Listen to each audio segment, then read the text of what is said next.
قلوبنا وتجمع بها شملنا وتلم بها شعشنا وترد بها الفتن عنا وتصلح بها ديننا ودنيانا وتحفظ بها غائبنا وترفع بها شاهدنا وتزكي بها أعمالنا وتبيض بها وجوهنا وتلهمنا بها رشدنا وتعصمنا بها من كل سوء يا قوي يا عزيز يا رب العالمين. اللهم يا من بيده الأمر من قبل ومن بعد أيد اللهم بالتوفيق والهداية مدبر هذه البلاد الإسلامية. Ke bawah duli yang maha mulia Seri Paduka Baginda Yang di-Pertuan Agong ke-15 Sultan Muhammad ke-5 wa ala kulli qarabatihi ajma'in. Aslahallahu mulkah wa ihsanahu wa qayyad lahu adlahu wa ballaghahu minal khair ma sya'ah. Wa nas'aluka Allahumma bit-tawfiq wal hidayah li sahibil fakhamah yang amat berhormat Tun Dr. Mahathir bin Muhammad Rais Wazara Malaysia. Allahumma atil umrahu muslihan lil muwazzafin wal ra'iyyati wal bilad wa balligh maqasidahu li tariqil huda wal rasyad. Allahumma ja'al Malaysia wa sa'ira biladil muslimin tayyibatan aminatan mutmainnatan raqiyatan ya ra'ufun bil ibad. Allahumma ya man huwa fi jalalihi azim wa bi ibadihi rahim wa biman asahu halim wa liman rajahu karim. Allahumma aslih wulata umurina wa wafiqhum lima fihi salahuhum wa salahul islami wal muslimin. Allahumma a'inhum al-qiyami bimahamihim kama amartahum ya rabbal alamin. Allahumma ab'id anhum bitanat as-su' wal mufsidin wa qarrib ilayhim ahlal khair wan nasihin wa aslih wulata umuril muslimin fi kulli makan ya zal jalali wal ikram ya man la yurja illa fadluh wa la yus'alu illa afuh. Allahumma ighfir lil muslimin wal muslimat wal mu'minin wal mu'minat al ahya'i minhum wal amwat. Allahumma iftah bainana wa baina qaumina bil haqq wa anta khairul fatihin. Rabbi ja'alna muqimas salah wa min zurriyyatina rabbana wa taqabbal du'a. Allahumma alif baina qulubina wa aslih zata bainina wahdina subulas salam wa jannibna al fawahisha ma dhahara minha wa ma batan. Allahumma ja'alna min ahli al khair wa min ahli al barakah wa min ahli al maghfirah. اللهم اجعلنا من أهل الجنة الفردوس الأعلى برحمتك يا أرحم الراحمين. اللهم ربنا آتنا في الدنيا حسنة وفي الآخرة حسنة وقنا عذاب النار وأدخلنا الجنة مع الأبرار يا عزيز يا جبار يا رب العالمين. وصلى الله على سيدنا محمد وعلى آله وصحبه أجمعين والحمد لله رب العالمين.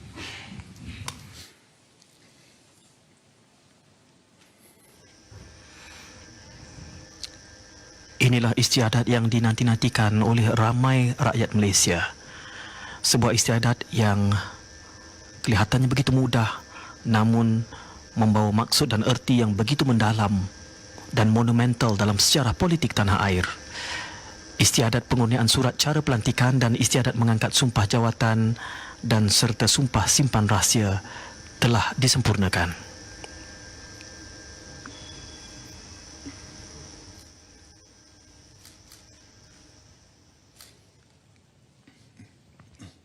Ampun tuanku, beribu-ribu ampun, sembah patik pun diampun.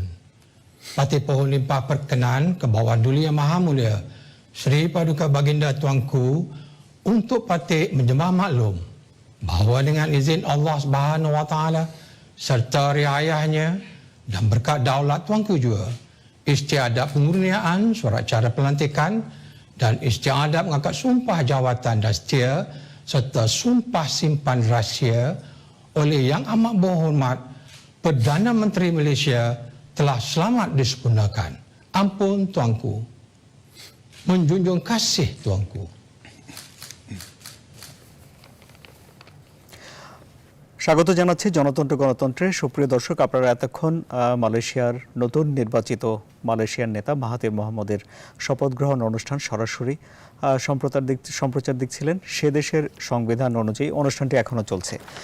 সে দেশের সংবিধান অনুযায়ী, তাদের রীতি নীতি অনুযায়ী Mahathir মোহাম্মদকে আবারও সে দেশের ক্ষমতায় অভিষেক ঘটানো হলো। তিনি রাজনীতি ছেড়েই দিয়েছিলেন এবং যে দল থেকে তিনি নির্বাচিত হয়ে একা 22 বছর ধরে মালয়েশিয়ার শাসন করেছেন কঠোর হাতে এবং দেশকে দারিদ্র্যপীড়িত একটি দেশ থেকে অর্থনৈতিক সচ্ছলতার একটি দেশে রূপান্তরিত করেছেন পৃথিবীর ইতিহাসে।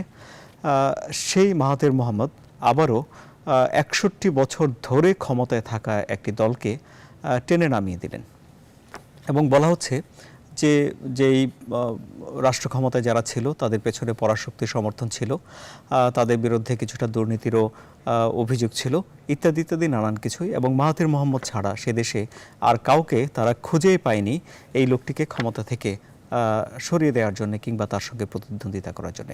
মাহাথির মোহাম্মদের এই ঘটনা বিশ্বজুড়ে আলোচিত হচ্ছে নানানভাবে। 92 বছর তার বয়স ছাড়া আর কোনো দুর্বলতা তার নেই বলেই গণমাধ্যমে বলা হচ্ছে। আজ আমরা গণতন্ত্রে এ বিষয়ে আলোচনা করব। এছাড়াও দর্শক বলে রাখছি, আজ রাতেই বাংলাদেশের একটি স্যাটেলাইট, বঙ্গবন্ধু স্যাটেলাইট এক উৎক্ষেপণ করা হচ্ছে এবং এর সঙ্গেই বাংলাদেশ এক অনন্য উচ্চতায় উঠে যাবে বিশ্ব সভায়। মাত্র 57টি দেশ আছে পৃথিবীতে যাদের নিজস্ব স্যাটেলাইট আছে, বাংলাদেশও সেই তালিকায় যুক্ত হয়ে যাচ্ছে। এসবই আজ গণতন্ত্রের বিষয়ে। আমি আনোয়ার সাদি আপনাদের সঙ্গে আছি। আমাদের আমন্ত্রিত অতিথি আছেন আমার সঙ্গে 4 জন। আপনারা সবাই তাদেরকে চেনেন, আমি তারপরেও তাদের নাম বলছি। আমার সঙ্গে রয়েছেন সাবেক রাষ্ট্রদূত এবং সাবেক প্রধান তথ্য কমিশনার মোহাম্মদ জমির। আমার সঙ্গে রয়েছেন আমার সঙ্গে রয়েছেন Zakir Hossain Khan, senior assistant director BTRC. রয়েছেন ডক্টর মাহফুজুল ইসলাম, সভাপতি বাংলাদেশ কম্পিউটার সোসাইটি, এবং রাষ্ট্রদূত নাসিম ফেরদৌস। আপনাদের 4 জনকে স্বাগত জানাচ্ছি। সুপ্রিয় দর্শক, এই অনুষ্ঠানে আপনারাও আমাদের সঙ্গে যোগ দিতে পারেন। পর্দায় কিছু নাম্বার দেখানো হচ্ছে, সে নম্বরে ফোন করে আপনারা আপনাদের মতামত আমাদের জানাতে পারেন এবং আপনারা আমাদের কাছে প্রশ্নও রাখতে পারেন। আমরা আশা করছি এই আলোচনায়, প্রাণবন্ত আলোচনায় আপনাদেরকে আমরা পাশেই পাবো। রাষ্ট্রদূত নাসিম ফেরদৌস, আপনাকে দিয়ে আলোচনা শুরু করছি। মাহাথির মোহাম্মদ বেশ আলোচিত হচ্ছেন, কিন্তু তার সঙ্গে সঙ্গে কি বিশ্বে এই বার্তাটিও যাচ্ছে যে দীর্ঘদিন ধরে রাষ্ট্র ক্ষমতায় থাকলে উন্নয়ন সবচেয়ে ভালো হয়? ধন্যবাদ আপনাকে সুন্দর প্রশ্নের জন্য। দীর্ঘদিন রাষ্ট্র ক্ষমতায় থাকলেই দেশের উন্নতি হয় এটি বলা কঠিন। রাষ্ট্রের উন্নতি অনেকটা নির্ভর করে নেতার নিজের উপরে। নেতা কীরকম নেতা তার উপরে, কারণ দীর্ঘদিন ক্ষমতায় তো আরও অনেকেই ছিলেন। আমরা দেখেছি লিবিয়ায় মুয়াম্মার গাদ্দাফি ছিলেন, ইরাকে দেখেছি আমরা সাদ্দাম হোসেন ছিলেন, এরা দীর্ঘদিন ছিলেন। আর সৌদি আরবিয়াতেও দেখছি আমরা যে রাজতন্ত্রের যে দীর্ঘদিন ধরে চলে আসছে। Mahathir Mohamad elected representative of the people, এটা হলো তার তফাৎ এদের সাথে। এবং তারপরে উনি 22 বছর প্রধানমন্ত্রী ছিলেন। যেই দলটাকে উনি 61 বছর যে দলটা ক্ষমতায় ছিল, সেই দলটা কিন্তু তার নিজের হাতে গড়া, এবং সেই দলটার বিরুদ্ধে আজকে উনি দাঁড়িয়ে এবং অপোজিশনে যারা অন্যান্য দল আছে তাদের সাথে সংযুক্ত হয়ে উনি লড়াই করে, এটাই আমার মনে হয় উনি প্রমাণ করলেন যে ব্যক্তির উপরে সব কিছু নির্ভরশীল এবং উনি একজন ব্যক্তি হিসাবে মালয়েশিয়ানদের কাছে গ্রহণযোগ্য। যতই বয়স হোক না কেন, যত কিছুই হোক না কেন, উনি একসময় আনোয়ার ইব্রাহিম তারই হাতে গড়া, এখনকার যে নাজিব, প্রধানমন্ত্রী নাজিবকে যাকে সরানো হলো ভোটের মাধ্যমে, তিনিও কিন্তু তার হাতে করা। আর যেই অ্যালায়েন্সে উনি এসছেন মাহাথির মোহাম্মদ, সেই অ্যালায়েন্সটাও কিন্তু অ্যালায়েন্সের যে প্রধান যে দল সেটা হলো আনোয়ার ইব্রাহিমের, এবং সেই দলটিকেও উনি নিজের হাতে করেছেন, আনোয়ার ইব্রাহিমকে নিজের হাতে করেছেন। সুতরাং ব্যক্তির উপরে নির্ভরশীল হয়েছে সেই দেশ, একজন প্রধানমন্ত্রী বা একজন রুলার হিসাবে নয়। সুতরাং দীর্ঘদিন থাকলেই যে তিনি দেশের উন্নতি করতে পারবেন এমন কোনো তথ্য কোথাও নাই। ওনার ক্ষেত্রে এটা সত্যি একটু ব্যতিক্রম ধর্মী, 92 বছর বয়সে আবার ইলেকশন করে আসা, মানে উনি সত্যি চমৎকার সংস্কার, উনি কিন্তু ডাক্তার, প্রফেশনালি কিন্তু উনি পাশ করা ডাক্তার, সুতরাং উনি ওনার নিজের মানে স্বাস্থ্য এতই ভালো রেখেছেন যে 92 বছরও তার এতটুকু ইয়ে ছিল। উনি কিন্তু 1 বছর ধরে কিন্তু গত বছর জানুয়ারি থেকে যতদূর আমি জানি প্রিপারেশন নিচ্ছিলেন যে এই ইলেকশনে উনি প্রধানমন্ত্রীর জায়গাটা নেবেন, এবং সেই যে আপনার অ্যালায়েন্সটা ফর্ম করা, অ্যালায়েন্সের মধ্যে আসা, অ্যালায়েন্সের লিডারশিপ দেয়া, এগুলো কিন্তু উনি গত বছর জানুয়ারি থেকে একেবারে পুরোদমে এই কাজে লেগেছিলেন। সুতরাং ব্যক্তির উপরে নির্ভরশীল হয়েছে, এই অ্যালায়েন্সটাও ব্যক্তির উপরে নির্ভরশীল হয়েছে। জি, তাহলে এই দাঁড়াচ্ছে শেষ পর্যন্ত নেতা মানে একজন ব্যক্তি। অনেক ক্ষেত্রেই এটা ঠিক, অনেক ক্ষেত্রেই আবার ঠিক না। আপনার এক নেতৃত্ব তো আর একদিনেই হয় না, এটা অনেক দিনের নেতৃত্ব। ধরেন আপনার মাহাথির মোহাম্মদের কথাটা যেহেতু চলে আসছে, আপনি দেখেন মাহাথির মোহাম্মদ কে দেখেন আর অন্যান্য দেখেন, ইরাকের সাদ্দাম হোসেনকেও দেখেন। উনি যেহেতু দুইটা কথাই উল্লেখ করলাম, আমি উল্লেখ করলাম, তো মাহাথির মোহাম্মদ যেভাবে মাহাথির মোহাম্মদ হয়েছেন, আর সাদ্দাম হোসেন যেভাবে যে পরিস্থিতিতে সাদ্দাম হোসেন রূপে তার ফাঁসি হয়েছে আমরা জানি, ইতিহাস জানি। তো দুই জায়গাতেই কিন্তু ব্যক্তি দেখি আমরা, দুই জায়গাতেই ইরাকের জনগণ, মালয়েশিয়ার জনগণ নেতা বলতে দুইজনকে জানতো, কিন্তু দেখেন পরিস্থিতি তাদেরকে কোন জায়গায় নিয়ে দাঁড় করায়। হ্যাঁ, তাই বলে আমরা বুঝতে পারি যে সব জায়গায় নেতা মানে হচ্ছে এক ব্যক্তি, নির্দিষ্ট ব্যক্তি না। আবার কোন পরিস্থিতিতে আপনি কখন ডিল করছেন তাও একটা বিষয় কিন্তু দাঁড়ায়। মালয়েশিয়ার আজকের যে অবস্থা, আজকে হয়তোবা মাহাথিরকে আবার প্রয়োজন পড়েছে, জনগণ চেয়েছে। আবার ইরাকের যে অবস্থা ছিল, তখন ইরাককে আবার ডোমিনেট করে কোন কান্ট্রি, কোন অথবা ইরাককে পরিচালনা করার পিছনে কারা কাজ করছে, ওই সময়গুলো কিন্তু দাবি রাখে। এই জন্য আমি এই কথাটাতে একমত না যে নেতা মানে সিঙ্গেল ব্যক্তি, নেতা মানে অনেক ফ্যাক্টরি জড়িত হতে পারে। জি, তাহলে রাষ্ট্রদূত মোহাম্মদ জমির, ওখানে মাহাথির মোহাম্মদ একজন নেতা হলেন, এবং বাকি যাদের নাম মালয়েশিয়ার বাইরে যারা আমরা বাস করি তারা শুনেছি, নাজিব রাজাক বলেন কিংবা আনোয়ার ইব্রাহিম বলেন, যে কারণে তারা তারই হাতে গড়া, নাসিম ফেরদৌস বলছেন। তাহলে মালয়েশিয়াতে কি নেতা তৈরি হওয়ার মতো পরিবেশ নেই? আপনাকে ধন্যবাদ জানাই। প্রথমত সেটা হচ্ছে যে নেতাকে এর সংজ্ঞা বললে আমি বলবো নেতা হচ্ছে জনগণ, এবং জনগণ যদি নেতা হয়, জনগণ নির্ধারণ করে যে তাদের দেশের প্রতিনিধি হিসেবে কোন ব্যক্তি তাকে সুযোগ্য হিসেবে ধারণা করা যেতে পারে। এখন ইংরেজিতে যখন আমি মনে আছে যখন পড়াতাম আমি ঢাকা ইউনিভার্সিটিতে বহুদিন আগে, তখন আমি বলতাম যে কোনো সেন্টেন্সের যে কোনো শব্দের there is a ডিনোটেশন, there is a connotation. তো কনোটেটিভ অ্যাসপেক্টস যেগুলো, সেগুলোর থেকে আমরা যদি ধারণা নেই, সেটা হচ্ছে যে মাহাথির সাহেব তার যে যদি ঐতিহাসিক পটভূমি দেখি আমরা, উনি বাংলাদেশের কিন্তু, যেটা আপনারা এখানে বের করেছেন যে কক্সবাজারের এক জায়গার থেকে ওনার দাদা গেছিলেন এবং তিনি ওখানে গিয়ে সেটেল করেন মালয়েশিয়ায়। ভারতীয়রা অবশ্য কিন্তু এটা মানে না, তারা বলে যে না, উনি বাপ ছিলেন উড়িষ্যার, মা ছিল কেরালার, ইত্যাদি ইত্যাদি। তা আমরা যেহেতু মনে করি কক্সবাজার এবং উখিয়া ইত্যাদি ইত্যাদি, ওনারা গেছেন, গিয়ে মালয়েশিয়া গিয়ে সেটেল করেছেন। এখনও রোহিঙ্গারা অনেকে যাওয়ার চেষ্টা করছে মালয়েশিয়া অবশ্য, কিন্তু এটা অনেকদিন পরে। এখন মাহাথির,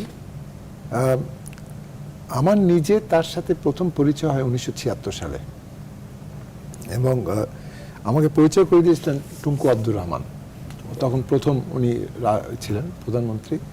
তো 76 সালে আমার সাথে দেখা ওনার, তারপরে আবার অবশ্য বাদাউই সাহেব যিনি ছিলেন তার সাথেও পরিচয় হয়, তিনিও একবার নিয়ে গিয়ে দেখা করেছিলেন ওনাকে।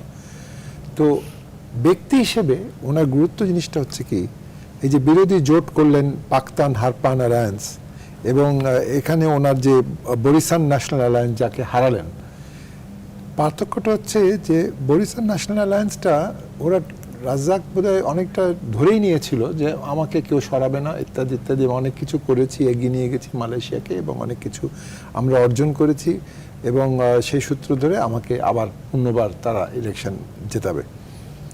কিন্তু ওই যে কিছুদিন আগে যে সো কল্ড করাপশন চার্জ, যে একটা দুর্নীতির পরায়ণ ব্যক্তি কিছু টাকা পেয়েছে এমডিবি থ্রু দিয়ে, সে টাকাটা কিছুটা উনি হরণ করেছেন, কিছুটা বিদেশে রেখেছেন। আবার আজকে দেখলাম যে আমেরিকার একজন ব্যক্তি বলেছে যে কত $600 মিলিয়ন মতো আছে, সেটা তারা আবার বাজেয়াপ্ত করবে। আমি ঠিক জানি না কি ঘটনাটা পুরোপুরি, কিন্তু এটা অ্যালিগেশনস আকারে এটা বলা হচ্ছে। এখন মাহাথির মোহাম্মদের যেটা আছে সেটা হচ্ছে সাধারণ আমি দেখলাম এই কদিন আগে যখন গেলাম, ওই 2015 সালের শেষের দিকে আমি গেছিলাম আরেকবার, দেখলাম সাধারণ জনগণ, আমি ওই পেট্রোনাস টাওয়ারের কাছে দাঁড়িয়ে চীনাবাদাম কিনা চীনাবাদাম খাচ্ছেন লোকজন, যে মাহাথির সাহেবের সম্বন্ধে আপনাদের কি মতামত ইত্যাদি। তো তখন তারা সাংবাদিকতা করছিলেন। হ্যাঁ, আমি যে আমি একটা আর্টিকেল লিখতে হবে, সেই আর্টিকেল লেখার কারণ সাধারণ লোকজনকে জিজ্ঞেস করছিলাম। তো দেখলাম সবাই এক কথা বলছে যে মূলত আমরা বিশ্বাস করি উনি যদি আরো 20 বছর কম হতো বয়স, তাহলে আমরা ওনাকে ফেরত নিয়ে আসতাম। এখন বয়স হয়ে গেছে, উনি আসবেন কি আসবেন না, এটা 2015 সালের ঘটনা। তাহলে যদি আসে তাহলে ভোট দেবো সবাই। তো এই যে একটা স্বতঃস্ফূর্ত রেসপন্স আমি পেলাম, মানে সাধারণ যারা হাঁটছে, কথা বলছে, করছে, সে মানে নট নেসেসারি মালয়েশিয়ান, মানে অফ কুয়ালালামপুর, চারিদিকের এলাকার তারা এই একই কথা বলছে, বারবার এক কথা বলছে। তাই ওয়াজ ভেরি ইন্ট্রিগড। তো পরে আমি কিছু বিদেশি যারা ছিল ওখানে, যারা ওখানে জার্নালিস্ট হিসেবে আছে, তাদের সাথে কথা বললাম যে এরকম বলছে মাহাথিরের সম্বন্ধে আপনাদের কি মত। তখন তারা বললো একই কথা, যে if they want to vote for anybody and if he's on the stand, he can make the difference. তো আজকে আমরা যেটা পরিচয় পেলাম, পরিচিতি পেলাম, সেটাই আমরা দেখতে পাচ্ছি। এখন ব্যক্তিগত কারণে যাই হোক না কেন, কিন্তু দায়বদ্ধতার ব্যাপার এবং স্বচ্ছতা এন্ড ডিসিশন মেকিং দুটো ডিফারেন্ট জিনিস, দুটো একসঙ্গে সম্পৃক্ত, কিন্তু ইন্টারঅ্যাক্টিভ এনগেজমেন্ট থাকলে দুটো ডিফারেন্ট জিনিস। মাহাথিরের সময় কিন্তু হি ওয়াজ একনায়কত্ব ওনার বিরুদ্ধে আছে অনেক কথা, যে 21 বছর ধরে উনি করেছেন, উনি কাউকে সঙ্গে নেননি, কাউকে there was a lot of stricture in terms of reference to general vote and general ability. কিন্তু একটা কথা সবাই বলতো যে উনি দুর্নীতিবাজ লোক নয়। কারণ ওই যে আপনার পুরনো কথা আছে না, খনার বচনে, যে এক গামলা দুধে এক ফোঁটা চোনা পড়লে পুরো দুধ নষ্ট হয়ে যায়। তো সেই জিনিসটার মতোই যে এই যে ডিসক্রিপেন্সি ফ্যাক্টর, যেটা this is what gave him the edge and this is where he is what he is today. ওটাই যে আপনাদের মাধ্যমে দেখলাম যে উনি শপথ গ্রহণ করছেন অভিষেকেতে, ইটস এ গ্রেট অ্যাচিভমেন্ট।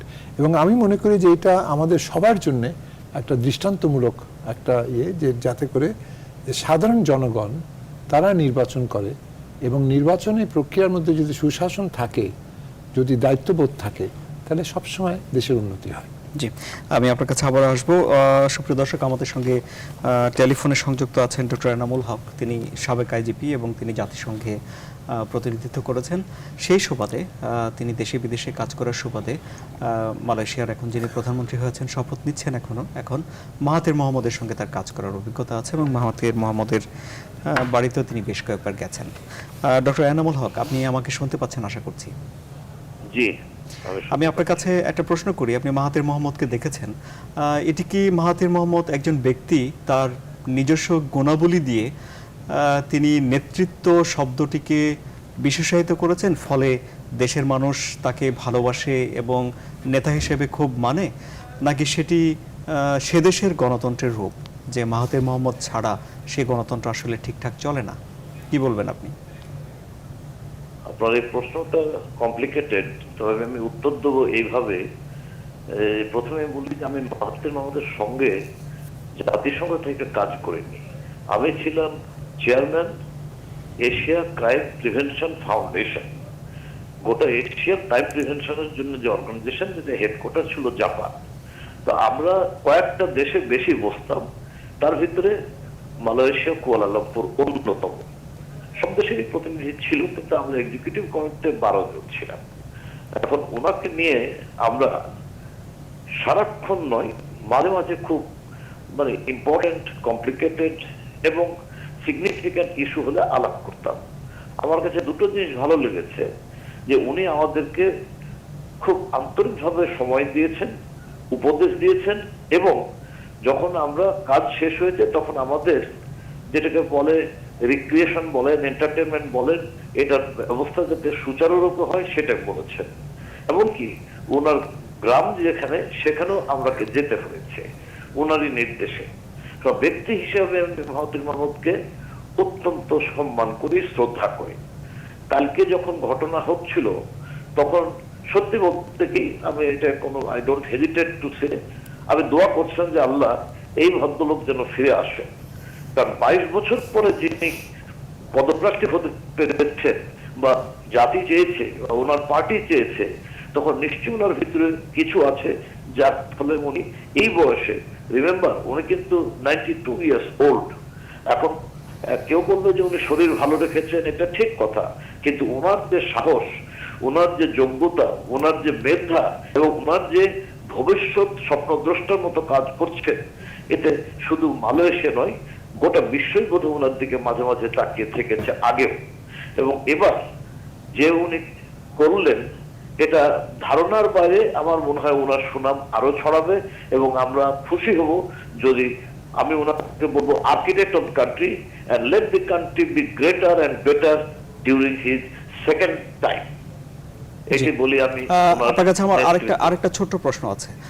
কোরিয়াতে মার্ক কিংবা ধরেন সিঙ্গাপুরের ইয়াং কিংবা ধরেন মাহাথির মোহাম্মদ, ওনারা দীর্ঘদিন ধরে ক্ষমতায় থেকেছেন এবং দেশকে মোটামুটি সচ্ছল দেশে পরিণত করেছেন। তাহলে কি বর্তমান বিশ্বে দেশকে সচ্ছল করার জন্য, জনগণকে ধনী করে তোলার জন্য দীর্ঘদিন একটানা দেশ পরিচালনা করা অপরিহার্য কিনা? আপনি কি মনে করেন?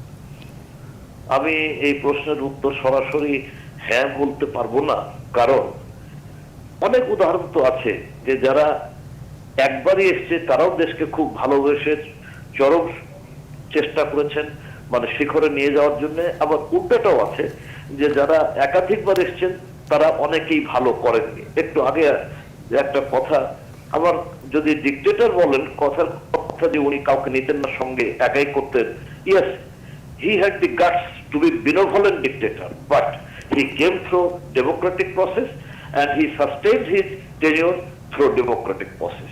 আমার কাছে এটা ভালো মনে হয়েছে এবং এটা অনেকেই কাছে এটা শিক্ষণীয় হয়ে থাকবে। আমাদের সঙ্গে সংযুক্ত হয়, আপনাকে অনেক ধন্যবাদ। আপনার একদম তার সঙ্গে কাজ করার সরাসরি অভিজ্ঞতা আছে, অনেক কিছু জানা গেল। আমি খুব ছোট করে মালয়েশিয়ার প্রসঙ্গ আপনার কাছ থেকে দু এক কথা শুনে তারপর একটু বঙ্গবন্ধু স্যাটেলাইট নিয়ে কথা বলবো। এই যে মালয়েশিয়াতে মাহাথির নির্বাচিত হলেন, এ থেকে বাংলাদেশের রাজনীতিবিদদের কোনো অনুপ্রেরণা নেওয়ার আছে কি? আমরা যদি একটু দেখি মাহাথিরকে, আসলে মাহাথির সত্যিই মহামতি আমি বলবো। এই সেন্সে আপনি দেখেন তার যে ভিশন, তার যে চিন্তা ভাবনা, এবং আপনি দেখেন মালয়েশিয়াতে আপনি কখন মালয়েশিয়াতে আপনি এই যে তথ্য প্রযুক্তির যুগে যে বিকাশ এটা হতে যাচ্ছে, যখন বিশ্ব আমরা যদি দেখি আধুনিক যুগ থেকে তথ্য প্রযুক্তির যুগ সূচনা হয় বলা হয় 1962 সালের দিকে। এখন আমরা কিন্তু কেউই কিন্তু জানতাম না যে আমরা একটা যুগকে পেরিয়ে আরেকটা যুগে যাচ্ছি। মাহাথির কিন্তু দেখেন সেখান থেকে কিন্তু তথ্য প্রযুক্তিতে একটা বিপ্লব ঘটিয়ে ফেলেছে। তার মানে এখান থেকে কিন্তু বোঝা যাচ্ছে যে কিছুদিন আগে যদি দেখেন, আজ থেকে 20 বছর আগে যদি চিন্তা করেন, মালয়েশিয়া কিন্তু বাংলাদেশ থেকে টিচার নিয়ে মালয়েশিয়াতে পড়াশোনা করাতো। আর আজকে সেই মালয়েশিয়াতে তথ্য প্রযুক্তির ক্ষেত্রে যে বিপ্লব ঘটানো হয়েছে, যেভাবে বিশ্ববিদ্যালয় স্থাপন করা হয়েছে, যেভাবে বিশ্বের সব বড় বড় ইন্ডাস্ট্রিগুলো মালয়েশিয়াতে নিয়ে আসা হয়েছে, এই যে দূরদর্শিতা, এই যে ভবিষ্যৎকে দেখার যে অনুপ্রেরণা, সেটা তো অবশ্যই মাহাথিরকে মহৎ করে তুলেছে। ওখানে মাহাথির মোহাম্মদ বিশ্বের বিভিন্ন জায়গা থেকে মেধাবী লোকদেরকে বিশ্ববিদ্যালয়ে পড়ানোর জন্য ডেকে নিয়ে গেছেন এবং একটি নির্দিষ্ট সময় পর্যন্ত শিক্ষকতা করার পর সবাইকে আবার সসম্মানে দেশে ফেরত দিয়ে দিয়েছেন। এটি তার দেশের জন্য দূরদর্শী, কিন্তু যারা ওখানে কাজ করতে গিয়েছিল তাদের জন্য তেমন একটা ক্যারিয়ার হয়নি। কিন্তু মাহাথির কিন্তু তার দেশের জন্য যেটা করার দরকার সেটা কিন্তু মাহাথির করে দিয়েছেন। এখন আমরা যদি পার্সপেক্টিভটা আমাদের দেশের দিকে আসি, আমাদের দেশের দিকে আমরা আসলে একটা দীর্ঘ সময় হয়তো হতাশা থাকলেও এখন কিন্তু আমরা কিন্তু দেখতে পাচ্ছি যে আমাদের দেশে সেই পরিবর্তনগুলি। এবং আপনি যদি দেখেন, আমরা যদি বিগত 10 বছরে বিভিন্ন ক্ষেত্রে, যেমন আমাদের বর্তমান সরকার যখন ক্ষমতায় আসেন, তারা কিন্তু সর্বপ্রথম বিশ্বে প্রথমবারের মতো ডিজিটাল বাংলাদেশ স্লোগান নিয়ে ক্ষমতায় এসেছেন। এবং এই যে ডিজিটাল বাংলাদেশ, একটা দেশ সে নামের আগে ডিজিটাল হতে পারে, এই চিন্তাটা কিন্তু বিশ্বের কারো মাথায় আসেনি। বর্তমান যে দল ক্ষমতায়, তাদের মাথায় এসেছিল এবং তারা সেই স্লোগান নিয়েই তারা কিন্তু যাত্রা শুরু করেন। এবং তখনও তারা কিন্তু ডিজিটাল বাংলাদেশ মানে কি সেটা বুঝতেন কিনা যথেষ্ট সন্দেহ আছে, কিন্তু তারা এটুকু বুঝতেন যে বিশ্ব এখন পরিবর্তনের মুখে, কাজে এই পরিবর্তিত বিশ্বে গতানুগতিক উপায় নিয়ে সামনে আগানো যাবে না। এবং তারই ধারাবাহিকতায় দেখেন বর্তমান গভর্নমেন্টও আপনি সব ক্ষেত্রে যদি দেখেন, আজকে যে বাংলাদেশে যে টেকনোলজি প্রসার হয়েছে, আপনি যে কোনো দেশে যদি দেখেন, বাংলাদেশ কিন্তু একটা দরিদ্র কান্ট্রি ছিল, দরিদ্র কান্ট্রি থেকে উন্নয়নশীল দেশে পরিণত হয়েছে। আপনি বিশ্বের যে কোনো দেশের টেকনোলজির সাথে, বিশেষ করে তথ্য প্রযুক্তি ক্ষেত্রে টেকনোলজির সাথে দেখেন, বাংলাদেশ কিন্তু কোনো অংশে পিছিয়ে নেই। আপনি দেখেন বাংলাদেশ বোধহয় বিশ্বের প্রথম দেশ যারা কিন্তু একটা ডেটা সেন্টার তৈরি করে সবাইকে একটা স্মার্ট কার্ড, আইডি কার্ড দিচ্ছে।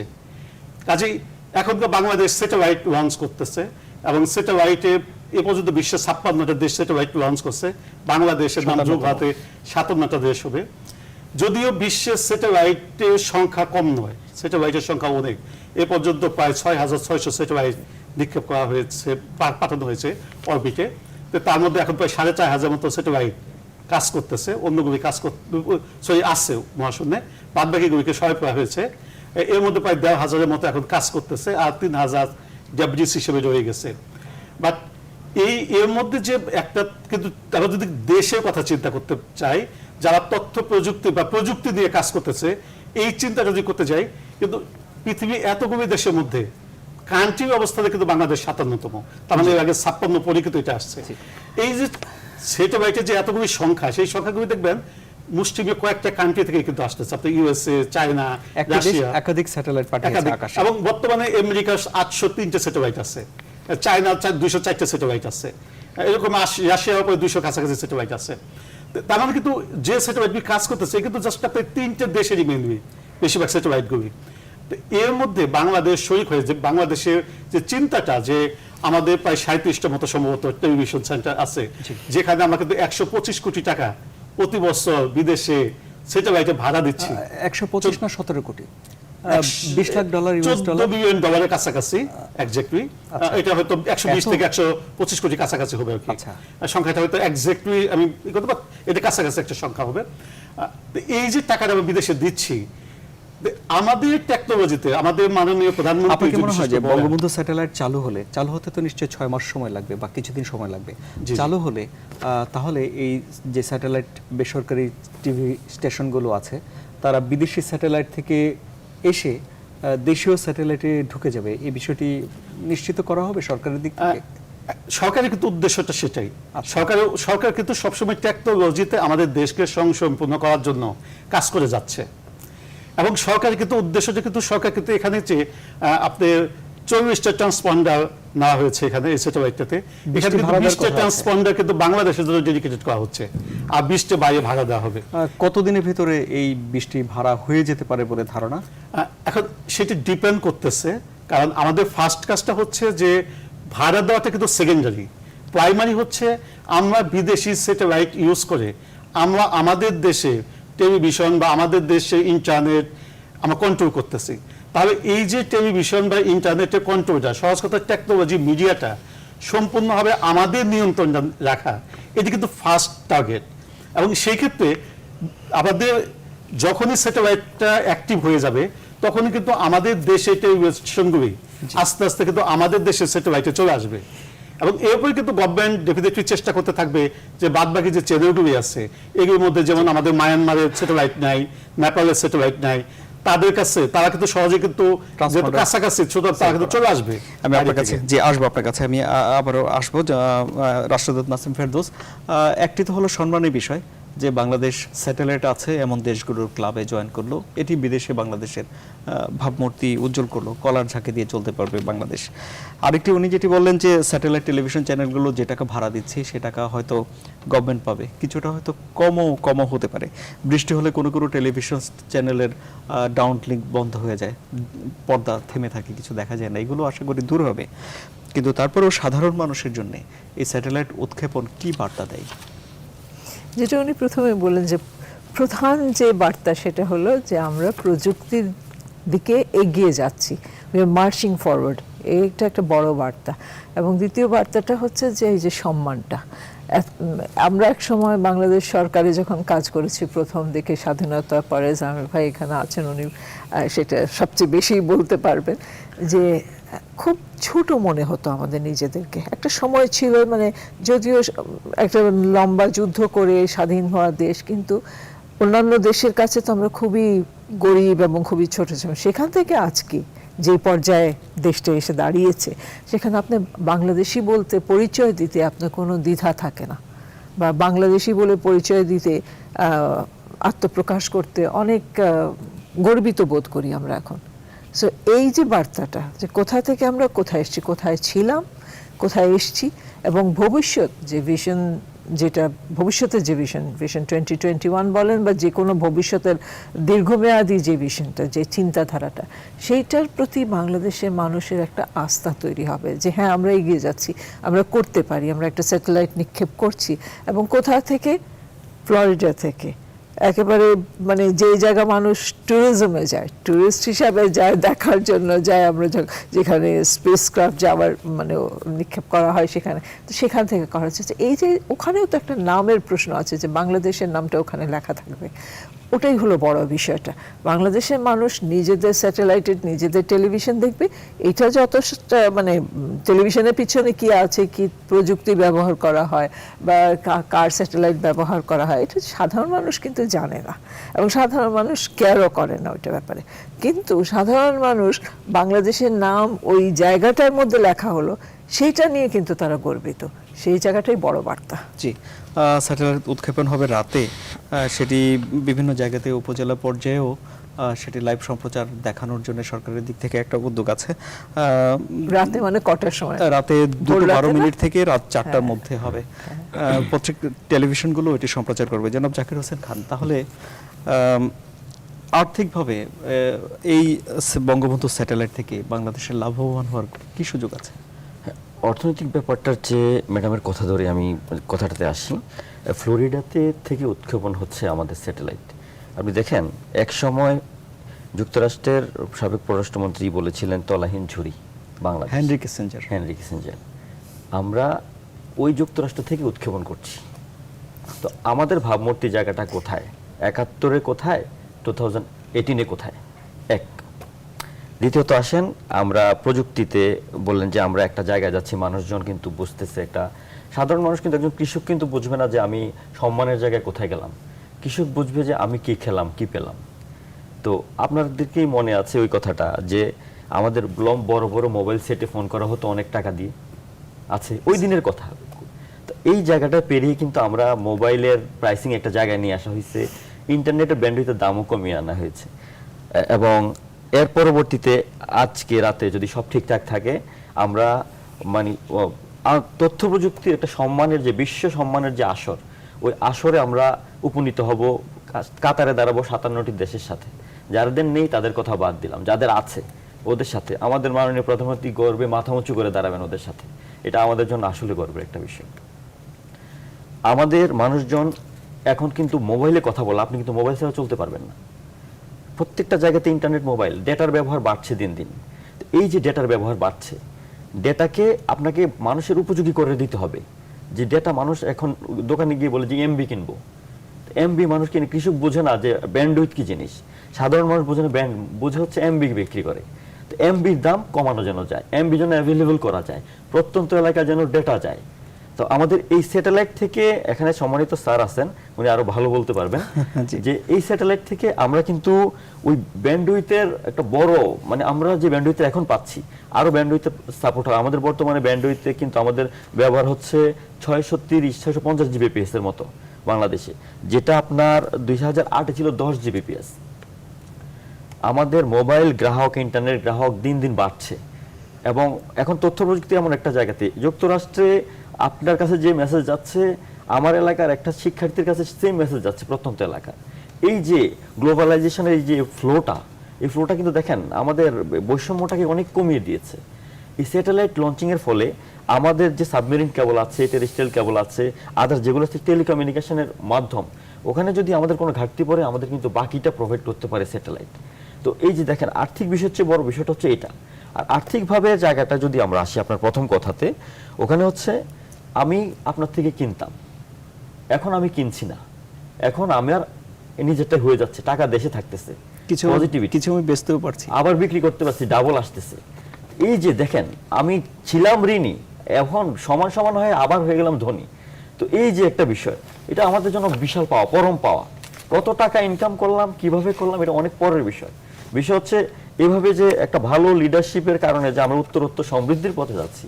এবং আমরা সমৃদ্ধির কোথায় যাব? আমাদের মাননীয় মন্ত্রী বলছেন, আমাদের যে ডাক্তারি যোগাযোগ মন্ত্রী বলেছেন যে আমাদের স্যাটেলাইট 2, আমরা বঙ্গবন্ধু স্যাটেলাইট 2 এর বিষয়টা চিন্তা করব। হ্যাঁ, আমরা 4G পরে 5G চিন্তা করব। এই যে চিন্তার জায়গাটা আমাদের, কারণ এটা কনফিডেন্সের কারণ, আত্মবিশ্বাসের কারণে আসে। এই যে আত্মবিশ্বাস আজকে বাংলাদেশের বাঙালিদের, এটা একদিনে হয় নাই। ভালো লিডারশিপের কারণে, ভালো পরিস্থিতি তৈরি করার কারণে আমাদের হতে পেরেছে এটা। তাই আমি মনে করি এই যে অর্থনৈতিক অবস্থার চেয়েও আমাদের আর্থসামাজিক উন্নয়ন, আমাদের বৈশ্বিক মর্যাদা, ওভারঅল অনেকগুলো বিষয় এখানে জড়িত আছে। এবং আমরা মনে করি যে আজকে আমরা যে জায়গায় পদার্পণ করবো, সারা বিশ্ব জানবে, সারা বিশ্বের মিডিয়াতে প্রচার হবে যে ফ্লোরিডা থেকে স্পেসএক্সের ফ্যালকন 9 ব্লক 5 এর মাধ্যমে আমাদের বাংলাদেশের মতো দরিদ্র একটি ছোট্ট দেশ ছিল, যারা দরিদ্র নেই, সব ক্ষেত্রে তারা উঁচু মানের আজকে ওদের স্যাটেলাইট যাচ্ছে, মহাকাশ দেখবে যে মহাকাশে বাংলাদেশ যাচ্ছে। তাই বলে আমি মনে করি যে আমরা সম্মানের দিকে যাচ্ছি, বিশ্ব আসরে আমার সম্মানের একটা দেশ হিসেবে ওখানে উপনীত হতে পারবো বলে আশা রাখি। জি, বঙ্গবন্ধু স্যাটেলাইট নিয়ে আমার আরো অনেক বিষয় জানার আছে, তবে তার আগে একটা ছোট বিরতি নিতে হচ্ছে। দর্শক, আমাদের সঙ্গে থাকুন আপনারা।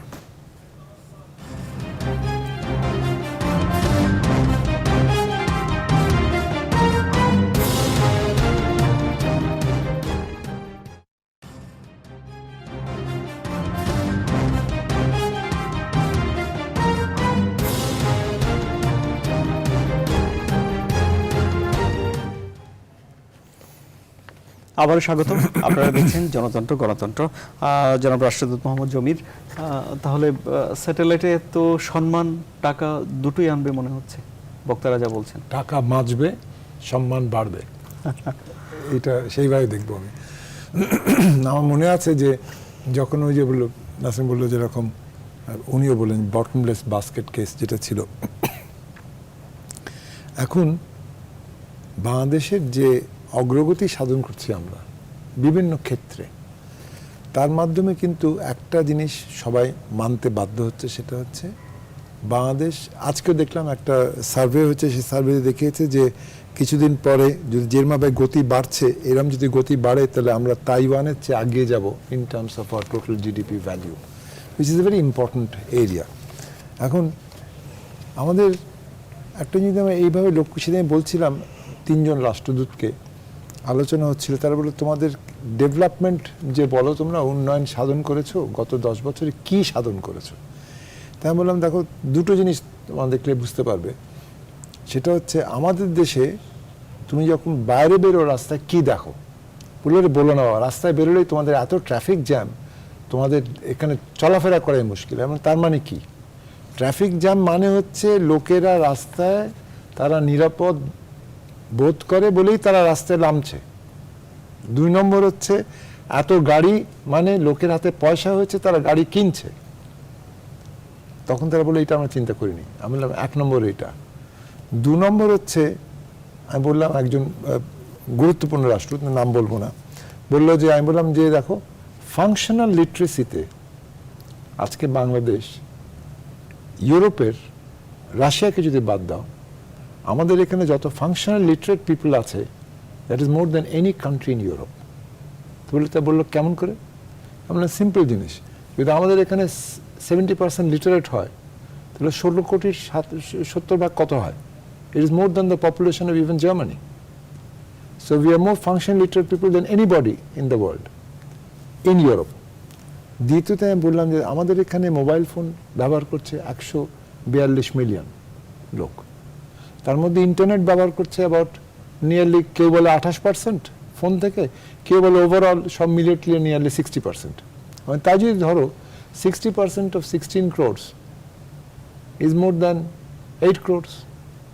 তো তোমাদের এখানে তো 80 মিলিয়ন লোক তো নাই কোনো দেশে। তো we are more people using the internet than any country in Europe. আর তৃতীয়ত হচ্ছে মোবাইল ফোন ইউজার আমাদের যত কটা আছে, that is equal to the whole of Scandinavia, plus Netherlands, plus Belgium, plus Austria, plus Luxembourg, বলে নাম বলে গেলাম, 21টা দেশের। তাও যদি তোমরা মনে করো আমরা অগ্রগতি হয়নি, উন্নয়ন হয়নি, তাহলে তো মহা মুশকিল, আর কিছু বলার আমার নেই। দ্বিতীয় জিনিসটা যেটা, সেটা হলো যে তোমরা সার্বিকভাবে যদি চিন্তা করো, আজকে আমাদের দেশে, তোমরা গেছো উত্তর পশ্চিম বাংলাদেশে গেছো, টুয়ার্ডস রংপুর ডিভিশন। তো একজন বললো ওর মধ্যে আমি গেছি। আমি বললাম ঠিক আছে, তোমরা কী দেখেছো? রাস্তাঘাটগুলো খুব সুন্দর। আমি ইয়েস, দ্যাটস ইট। এখন কিছুদিন পরে দক্ষিণ পূর্ব দিকে সেদিকেও হবে, দক্ষিণ পশ্চিম দিকে সেটা হচ্ছে, দক্ষিণ পূর্ব ওপরে উত্তর পূর্ব দিকে সেদিকেও হচ্ছে। তোমরা আমাদেরকে একটা ব্যাপারে সাহায্য করো, সেটা হচ্ছে রোহিঙ্গাদেরকে প্রত্যাবাসন প্রক্রিয়া যাতে করে এগোয়। সেটা যদি এগোয়, দেখবে আমরা কত তাড়াতাড়ি আমাদের চারিপাশে যে সকল দেশ আছে তাদের চেয়ে উতরে ওদের ওপরে উঠতে পারবো। Because 7% growth is not a matter of joke. যে এই জিনিসটা স্যাটেলাইটের মাধ্যমে কিন্তু আমরা উৎক্ষেপণের মাধ্যমে আমরা নিজেদের একটা পরিচিতি অর্জন করছি, this is a country which is moving forward, and that is the most important thing. জি, আপনাকে অনেক ধন্যবাদ। আমি অনুষ্ঠানের একদম শেষ দিকে আছি, একটু সময় ভাগাভাগি করি এখন। ডক্টর মাহফুজুল ইসলাম, আপনার জন্য 1 মিনিট সময় বরাদ্দ। আমি আপনার শেষ কথাগুলো শুনবো, আমি আর কোনো প্রশ্ন করলাম না। অ্যাকচুয়ালি আমরা যদি দেখতে যাই যে আমাদের বর্তমান সরকার যেভাবে টেকনোলজিকে উন্নয়নের প্রধান ধারক হিসেবে সামনে এগিয়ে যাচ্ছে, এবং তারই ধারাবাহিকতায় আমাদের ইউনিয়ন পর্যন্ত অপটিক ফাইবার কানেক্টিভিটি, আমাদের আকাশের স্যাটেলাইট পাঠানো, আমাদের শিক্ষা ব্যবস্থাতে কন্টেন্ট ক্রিয়েশন এবং ডিজিটাইজেশনের যে প্রক্রিয়া এখনও হয়নি কমপ্লিটলি, বাট সেদিকে যেভাবে যাচ্ছে, আমাদের প্রত্যেকটা অফিসগুলিকে অটোমেশন করা, প্রত্যেকটা পার্সনকে আইডেন্টিটি দেওয়া, সার্বিক অর্থে আমি যেটা দেখতে চাই যে হয়তো খুব শীঘ্রই আজকে যেভাবে মাহাথিরকে আমরা প্রশংসা করতেছি, যেখান থেকে আমি শুরু করতেছিলাম, যে মাহাথির যেভাবে মালয়েশিয়াকে অনেক দূর এগিয়ে নিয়ে গেছে, এবং বর্তমান সরকার বিশেষ করে আমাদের প্রধানমন্ত্রী জননেত্রী শেখ হাসিনার নেতৃত্বে আমাদের জননেত্রী শেখ হাসিনাকে হয়তো সামনে অদূর ভবিষ্যতে সারা পৃথিবী আরেকজন মাহাথির হিসেবে ভাববে, এটা আমি বিশ্বাস করি এবং আশা করি। জি, অনেক ধন্যবাদ। রাষ্ট্রদূত নাসিম ফেরদৌস, 1 মিনিট শেষ কথা।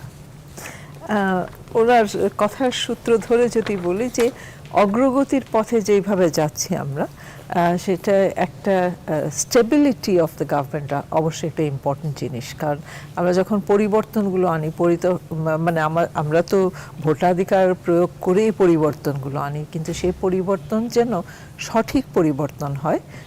আমাদের ইলেকশন সামনে আছে, সঠিক পরিবর্তন হয় যাতে করে আমরা এমন সব নেতাকে যাতে ভোট দিই যারা দেশকে এগিয়ে নিয়ে যেতে পারবেন, যারা আমাদেরকে আবার কোনোভাবেই পিছিয়ে নিয়ে যাবেন না।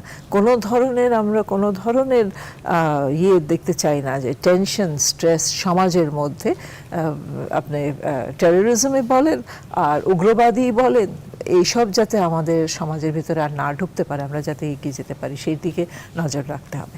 জি, অনেক ধন্যবাদ। জনাব জাকির হোসেন খান, আপনার জন্য 1 মিনিট। আমি অন্য প্রসঙ্গে যাব না, ম্যাডামের প্রসঙ্গ ধরেই বলবো, উন্নয়নের ধারা যেন অব্যাহত থাকে, আর টেলিযোগাযোগ তথ্য প্রযুক্তি খাতকে আরও উত্তরোত্তর সমৃদ্ধির পথে এগিয়ে নেওয়ার জন্য যে সেটআপটা বর্তমানে আছে, দেখেন আমাদের মাননীয় প্রধানমন্ত্রী, আমাদের তথ্য প্রযুক্তি উপদেষ্টা সজীব আহমেদ ওয়াজেদ জয়, আমাদের বর্তমান মন্ত্রী হচ্ছেন মোস্তফা জব্বার, আমাদের বর্তমান চেয়ারম্যান ডক্টর শাহজাহান মাহমুদ, এই যে দেখেন সবাই কিন্তু টেকনোলজি সম্বন্ধে সচেতন। তো এরকম আমি চাই প্রত্যেকবার আমাদের এরপর আমাদের 3G গেল, 4G, MNP, স্যাটেলাইট, তারপরে টাওয়ার শেয়ারিং, আমরা কিন্তু প্রতিনিয়ত বিটিআরসির মাধ্যমে একের পর এক ডাক টেলিযোগাযোগ বিভাগের সহায়তায় একের পর এক প্রযুক্তি দিকে এগিয়ে যাচ্ছি। আজকে স্যাটেলাইট কিন্তু অনন্য উচ্চতায় নিয়ে যাবে আমাদেরকে কনফিডেন্ট করবে আরেকটা ভালো কিছু করার জন্য তথ্য প্রযুক্তির দিকে। তা আমরা চাই এরকম ভালো নেতৃত্ব আসুক, আমাদের মাননীয় প্রধানমন্ত্রী দীর্ঘজীবী হন, নেতৃত্ব সফল হন, এবং আমাদেরকে ডিজিটাল বাংলাদেশ, যে ডিজিটাল বাংলাদেশের স্বপ্ন আমরা দেখছি, সেই ডিজিটাল বাংলাদেশের পথে যেন আমরা আর কাজ করে যেতে পারি, এটাই সবার প্রতি আমাদের প্রয়োজন। জি, অনেক ধন্যবাদ। রাষ্ট্রদূত মোহাম্মদ জমির, আপনার কথা শুনি শেষ। আমি একটা বাক্য বলবো, সেটা হচ্ছে যে পরিবর্ধন কিংবা পরিবর্তন, পর্যবেক্ষণ সবই পর ব্যাপার, পর্যবেক্ষণের মাধ্যমে সাধিত হয়। তো সেই সূত্র ধরে আমি বলবো যে আমরা এগোতে থাকবো, ইনশাল্লাহ আমরা ভবিষ্যতে আরও উচ্চতর পর্যায়ে পৌঁছাবো। জি, অনেক ধন্যবাদ সবাইকে। দর্শক, আপনারা যারা আমাদের সঙ্গে ছিলেন তাদেরকে অনেক ধন্যবাদ জানাচ্ছি। প্রতি রাত 8টায় আমাদের এই অনুষ্ঠান হয়, আমরা নানান বিষয়ে কথা বলি। আমাদের এই অনুষ্ঠান দেখার আমন্ত্রণ রইল।